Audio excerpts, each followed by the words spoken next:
Good morning, everybody. I am Dr. Nitin Joshi, Professor Neurology with teaching experience of 25 years, working as consultant neurosurgeon in Panvel. Today we will see part 2, physiochemistry and pathogenesis of renal calculus. The process of formation of renal calculus passes through three stages. First, that is nucleation or spontaneous precipitation. Second, crystal retention, and third step is crystal aggregation and growth. The first step is spontaneous precipitation or nucleation. This is the process of conversion of dissolved state of salt into undissolved state of salt, or process of conversion of liquid state of salt into solid state of salt due to supersaturation of urine with stone forming salt due to the process of spontaneous precipitation. This process of nucleation is of two types: homogeneous nucleation and heterogeneous nucleation. This nucleation takes place either in tubular lumen or the interstitial tissue.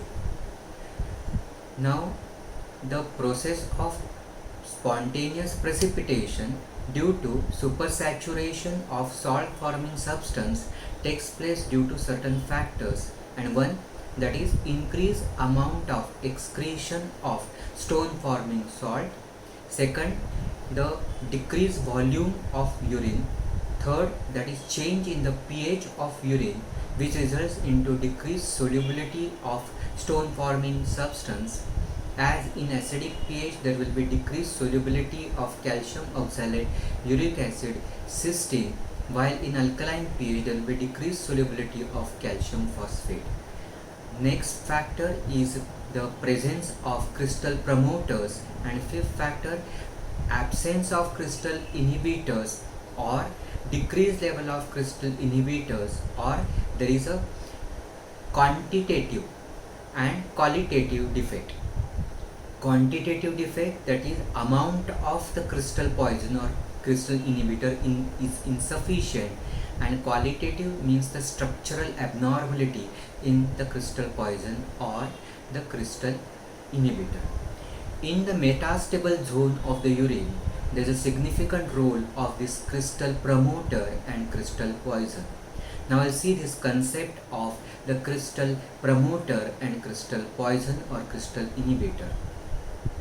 Studies have shown that though the urine of calcium containing stone former is more supersaturated with calcium oxalate, calcium phosphate or calcium carbonate, but even the urine of normal person, that is person without calcium containing stone, is also supersaturated with calcium oxalate, calcium phosphate or calcium carbonate. But in spite of that, the urine of such normal person does not show the first step, that is spontaneous precipitation or nucleation, or even if the nucleus is formed, there is no crystal retention, that is second step, or third, that is there is no crystal aggregation and growth, and this is due to presence of crystal poison or crystal promoter in the urine of such people. Studies have shown the presence of various crystal poisons or crystal inhibitors in case of calcium containing stones like calcium oxalate, calcium phosphate, calcium carbonate. However, no specific crystal poison or crystal inhibitor has been identified in case of uric acid crystal. We have seen that these crystal poison and crystal inhibitors as well as crystal promoters are effective in metastable zone of urine. Now the crystal poison or crystal inhibitor are the substances which destabilize the microcrystal or nucleus so that they prevent the supersaturation of urine with stone forming substance, thus preventing spontaneous precipitation or nucleation. While the crystal promoter are the substances which stabilize the microcrystal or nucleus by providing the surface having binding sites to accommodate a part of microcrystal or nucleus so that there is supersaturation of urine with stone forming substance causing spontaneous precipitation or nucleation to form a calculus. Calculus means there is a first step, that is nucleation, which progresses to second step and the third step. Now various promoters which we have seen is the RBC cast, WBC cast, pus cells, bacteria, cell debris, even calcium oxalate crystal. These various substances, they provide surface with binding site for the microcrystal or the nucleus of calcium carbonate or calcium phosphate. Thus, there will be the spontaneous precipitation of calcium carbonate or calcium phosphate by heterogeneous nucleation. So, these promoters which act as catalysts, they are responsible for lowering the upper limit of metastability, and they are responsible for promoting heterogeneous nucleation. They do not promote homogeneous nucleation. Also, we have seen the example of epitaxy, which is also a type of heterogeneous nucleation, and that is in presence of monosodium urate crystal, there is spontaneous, easy and early precipitation of the calcium oxalate crystal on the surface of the monosodium urate crystal, because calcium oxalate and monosodium urate are chemically different, but they have got basic lattice structure similar, and so both are the examples of heterogeneous nucleation. Thus, promoters, they act as the catalyst and they promote the spontaneous precipitation or nucleation by heterogeneous nucleation, not by homogeneous nucleation. Studies have also shown that a substance which is same, but it may act as a crystal promoter at one step of the stone formation, while the same substance may act as crystal poison or crystal inhibitor in the other step. For example, the glycosamine glycan in the first step, that is the spontaneous precipitation, will act as crystal promoter, but glycosamine glycan will act as the crystal inhibitor in the third step, that is the crystal aggregation and growth. Also, in case of Tam-Horsfall mucoprotein, depending upon the molecular weight as well as the level of citrate in urine, the Tam-Horsfall mucoprotein act as both, that is crystal promoter as well as crystal poison or crystal inhibitor. Also, the studies have shown that it is the lower limit or lower level of the crystal poison or crystal inhibitor. So, it is the quantitative defect in the crystal poison or crystal inhibitor as a proved pathogenic factor for the renal calculus. That is, studies have shown that the urine of the stone former is having lower limit of glycosamine glycan as compared to the person with no history of stone formation. Also, studies have shown that the person who is having recurrent stone formation, such person, the urine shows still significantly lower glycosamine glycans as compared to the person with single episode of stone formation.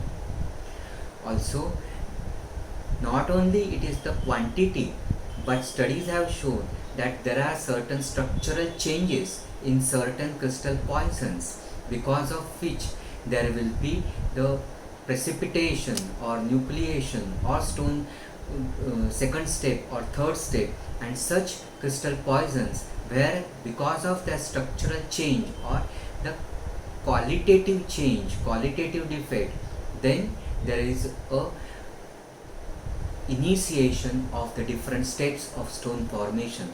An example of such qualitative defect is Tam-Horsfall mucoprotein, nephrocalcine as well as biquinin, where because of their structural change they act as the crystal promoter. There is a deficiency, and because of the proper deficiency of the proper structural crystal poison, there is supersaturation of urine with stone forming substance, particularly calcium oxalate or calcium phosphate or calcium carbonate.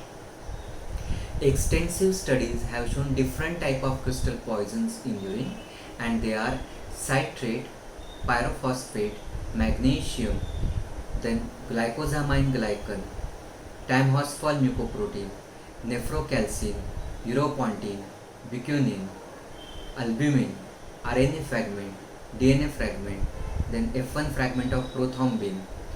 These are the different crystal poisons which have been identified. The studies have shown that of the total crystal poison or crystal inhibitory activity of urine, 20% crystal inhibitor activity is contributed by citrate, pyrophosphate and magnesium. Of that, the most important is citrate. Now citrate, this particular thing is a known crystal poison for the calcium containing stone, and that is calcium oxalate, calcium phosphate and calcium carbonate. It is because this citrate combines with the ionic calcium in urine, so that by combining it forms the soluble calcium citrate. Thus, there is decreased availability of ionic calcium.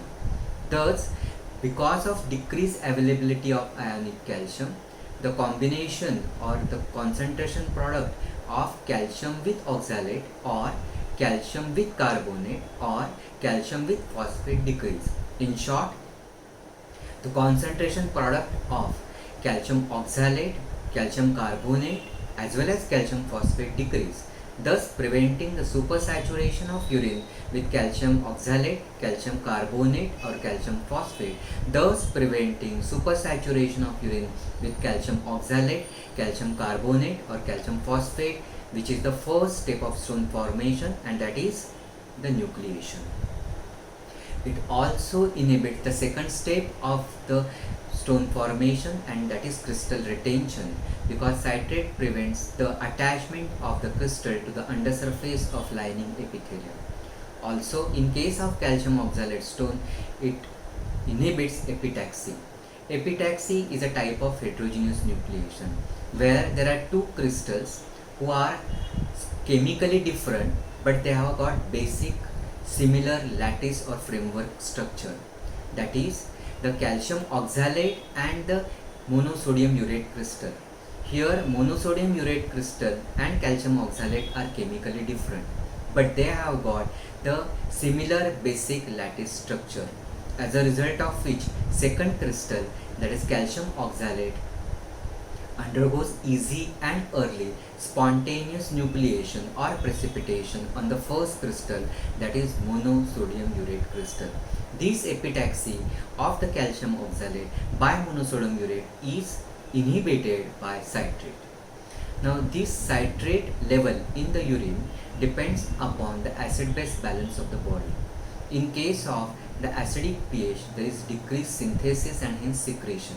So in the acidic pH, particularly intracellular acidosis, there will be decreased synthesis and decreased secretion, and this intracellular acidosis of particularly of proximal convoluted tubule. So this particular picture is seen in case of renal tubular acidosis, lactic acidosis, chronic diarrhea causing loss of bicarbonate, causing metabolic acidosis, and also excess intake of non-vegetarian diet resulting into increased acidic pH. This results into hypocitraturia, that is decreased synthesis and hence decreased secretion of the citrate in the urinary from the epithelial cells into tubules. Hypocitraturia is a known metabolic abnormality in calcium containing stone formers. Next is the magnesium. Magnesium, it actually combines with the oxalate present in the urine to form magnesium oxalate, which is soluble. Thus there will be decreased availability of oxalate ion in urine. Due to decreased availability of oxalate, there will be decreased concentration product of calcium and oxalate.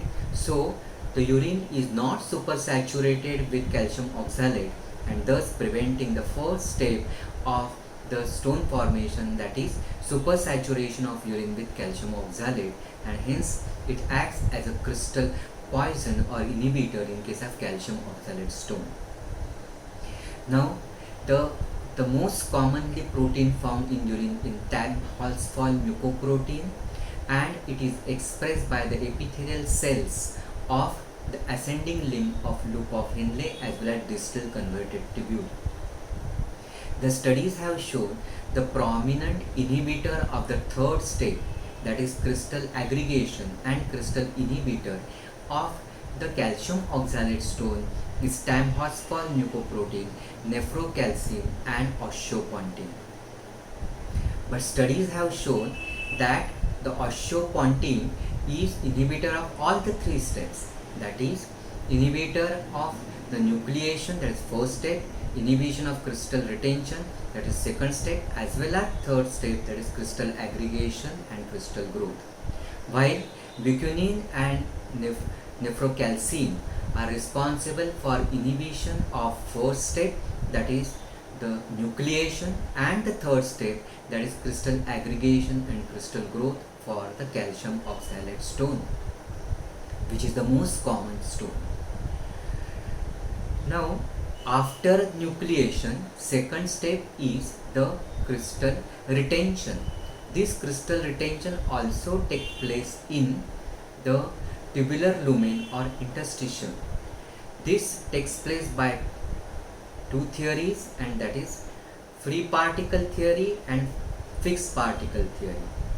This step of crystal retention is essential for the third step, that is crystal growth and crystal aggregation. Now, the various theories which are put forth for the pathogenesis of renal calculi are: one, the fixed particle growth theory, free particle growth theory. So free and fixed particle theory we have already seen. Third, that is matrix theory. Fourth, that is nanobacteria theory. Fifth, that is the stasis. And next, that is the concept of the crystal poison or crystal inhibitor.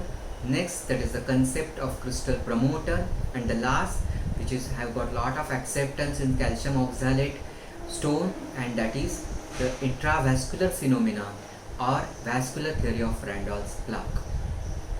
Now we will see one, that is matrix, role of matrix. Now matrix, whether it acts as a crystal poison or crystal inhibitor or bystander, is not yet known. Second, role of nanobacteria theory question is asked. Nanobacteria are the cytotoxic, atypical, sterile, filtrable bacteria which are gram-negative bacteria, and they are supposed to play a role in the pathogenesis of renal calculus. This is because of their property of calcification or formation of crystal of calcium carbonate or apatite on their surface. And these calcium carbonate or apatite crystal with presence of the bacteria, which are the nanobacteria inside, are called calcifying nanoparticles.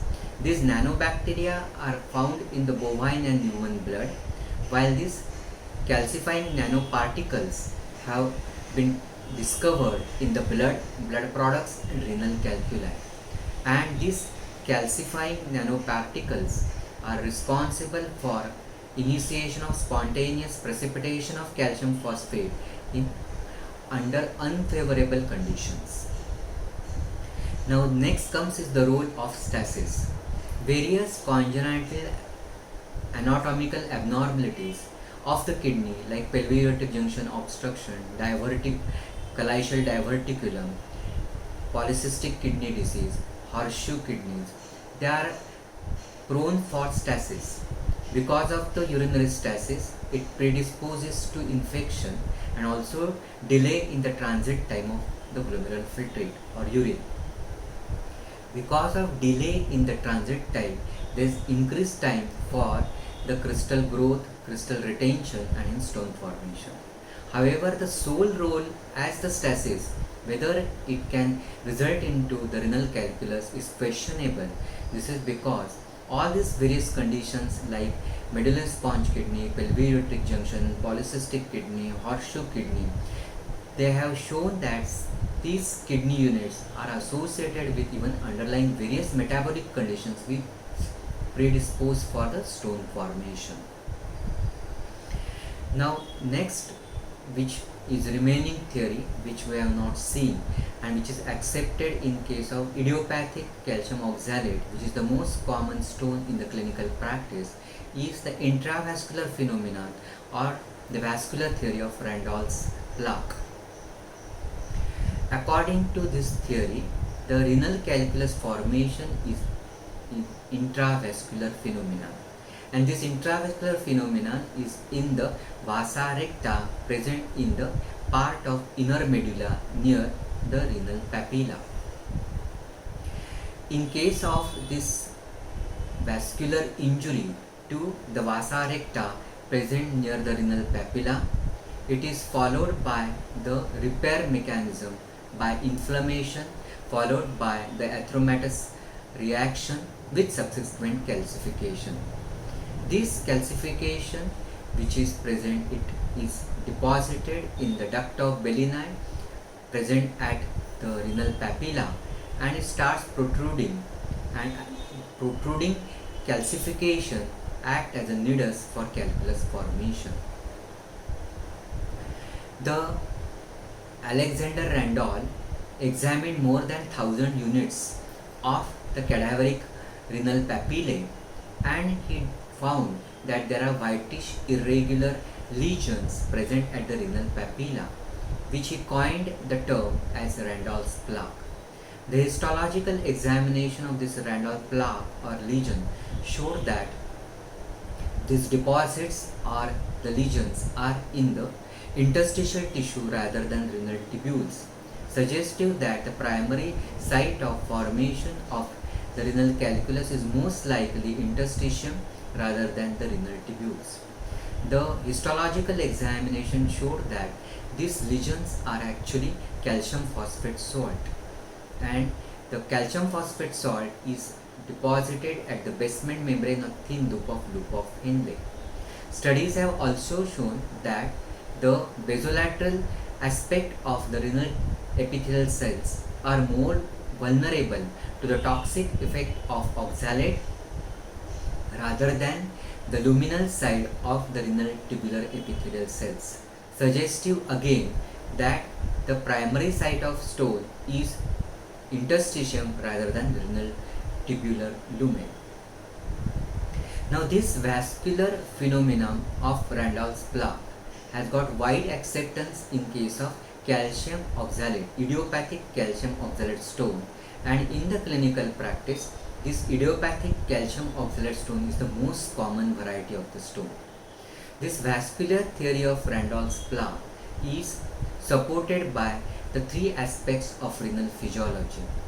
First concept is that whenever there is turbulent flow, it is responsible for the vascular injury. This vascular injury is followed by the repair in form of inflammation followed by the atheromatous reaction with subsequent calcification. And so at the site, whenever there is change from the laminar flow into the turbulent flow, there is a vascular injury. As a result, the common site of atheromatous lesions or plaques are also seen where there is a change from the laminar flow into the turbulent flow, that is at aortic bifurcation, then carotid bifurcation, iliac bifurcation, the change from laminar flow into the turbulent flow causing vascular injury and hence increased incidence of the atheromatous plaque. Same thing happens, that is in case of the renal papilla, there is transition of blood flow in the vasa recta of 180-degree change causing change from the laminar flow into the turbulent flow. Also, second concept, that is there is a change from the osmolarity of the glomerular filtrate from outer cortex into inner medulla. It is almost fourfold increase in the osmolarity of the glomerular filtrate. In the outer cortex, the glomerular filtrate which is formed, it is about 300 milliosmoles per liter, but as it passes towards the inner medulla near the papilla, it increases almost to 1200, which is almost 4 times. Because of this hyperosmolarity of glomerular filtrate, this increased concentration of various inflammatory cytokines as well as stone forming substance. Also, the third concept is that there is change from the oxygen carrying capacity from outer cortex into inner medulla. The sudden fall from outer cortex into the inner medulla, and all these factors is responsible for the atheromatous change or atheromatous reaction in the inner vasa recta at renal papilla. The studies have also shown that normally urolithiasis is unilateral and commonly it is the dependent slipping side. This is because in dependent slipping side there is increased renal blood flow. Increased renal blood flow causes increased turbulent blood flow, hence vascular injury. Increased blood flow causes hyperperfusion, hyperfiltration injury, vascular injury, again inflammatory reaction.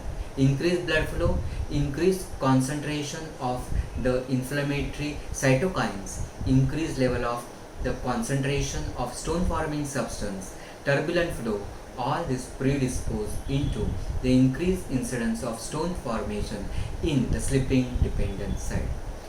Thank you very much.